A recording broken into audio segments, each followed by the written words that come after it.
Goeiemôre, baie welkom by vanoggend se saamwees. Ek weet nie van jou nie, maar so dikwels dan stel ek vir myself nuwejaarsvoornemens. Ek sê hierdie jaar gaan ek fikser wees of hierdie jaar gaan ek meer van daardie tema lees of hierdie jaar gaan ek vir 'n kursus inskryf. Of hierdie jaar gaan ek dit of dat ook anders te doen. Hierdie jaar gaan ek kyk na my gesondheid. Hierdie jaar wil ek graag dit of dat bereik.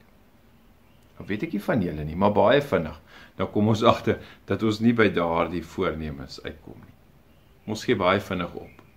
Maar dit gebeur ook dat mense dikwels sê, hierdie jaar gaan ons meer kerk toe gaan. Hierdie jaar gaan ek meer tyd spandeer aan my geestelike lewe en geestelike versorging. Hierdie jaar gaan ons meer betrokke wees.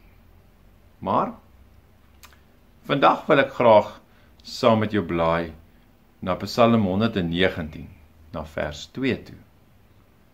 En daar is so ietsie mooi wat ons dalk mag herinner oor 'n voorneme wat ons vir hierdie jaar wel kan hê.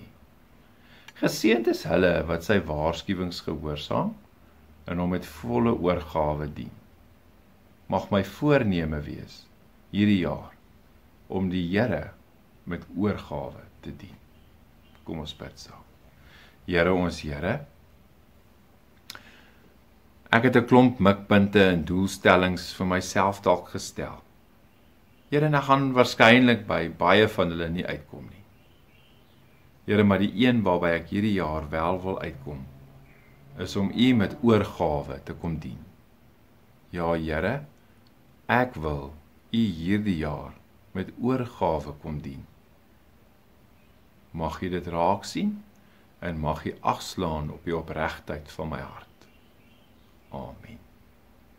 Mag jy in hierdie dag 'n baie mooi en 'n geseënde dag hê en mag jy jouself hou by die oorgawe wat jy gemaak het.